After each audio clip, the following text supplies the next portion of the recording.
The tin anniversary, 10 years. They say it marks a major milestone in a marriage. A decade of love, loyalty, and memories. I'd spent weeks obsessing over the perfect gift for Amelia.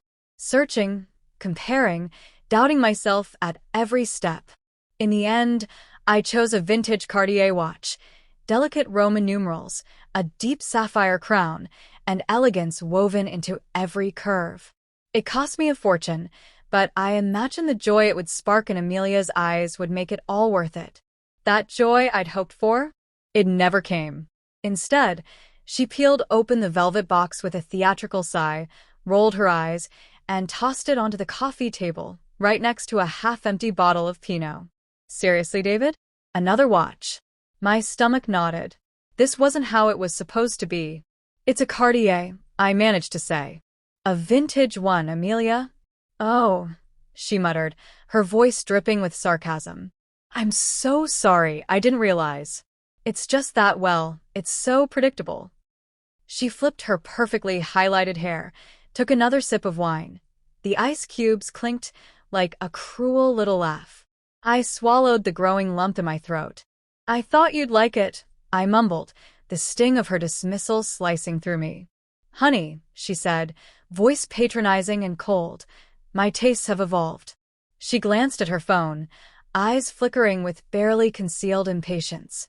Speaking of which, I've got to run. I'm late for something. She snatched her purse, strutted to the door, and vanished, leaving me standing alone, with the sharp ache of rejection twisting in my chest.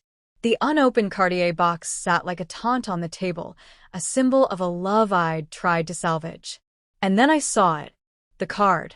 I had nearly forgotten it, tucked beneath the gift in my excitement. I picked it up and unfolded the paper. My own handwriting stared back at me, a message I'd written days earlier. To my beloved wife, Amelia. May this watch not only mark the time we've shared, but also the time you have left to enjoy your secret life with Bennett before everything collapses. My hands trembled. The truth, the bitter truth I had been sitting on for weeks, was finally out in the open.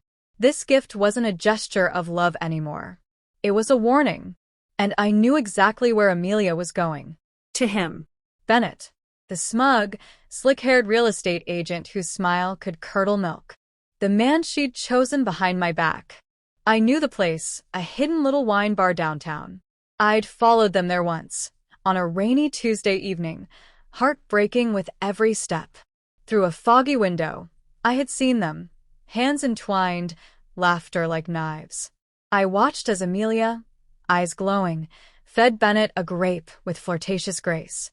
Now I stood at that same bar. I walked directly toward their table, my expression calm, a mask over the rage bubbling inside me. Amelia froze, the grape slipping from her lips. Bennett looked up, unaware.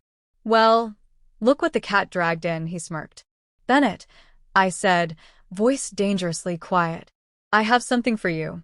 I pulled a thick manila envelope from my coat and slid it across the table. He opened it.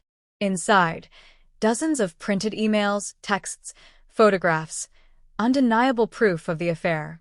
His smug expression crumbled. Color drained from his face. Then I turned to Amelia. Remember the watch you called predictable? I said coldly. It has a special feature.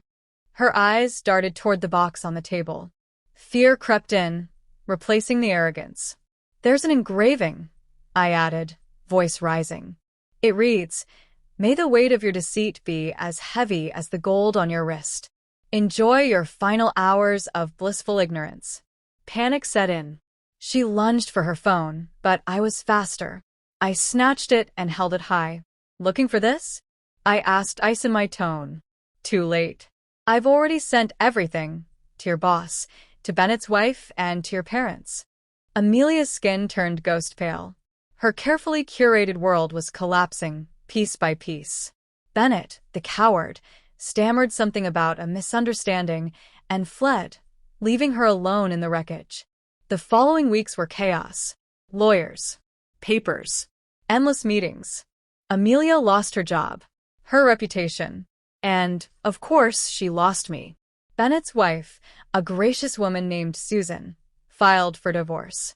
He ended up penniless, publicly disgraced, and fired from his image-obsessed firm. As for me, I left the house, every corner haunted with betrayal. I sold the Cartier watch. The money didn't bring happiness, but it funded a fresh start, a new city, a new apartment, and a slow rebuild of my self-worth.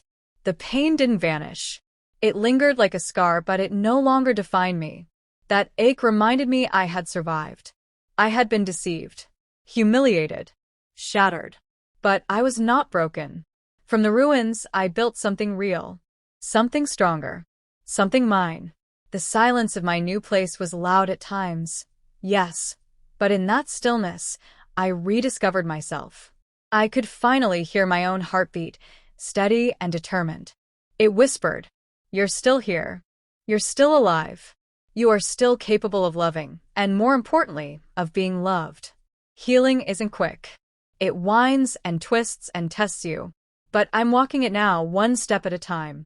And that, I've come to realize, is the most powerful revenge of all.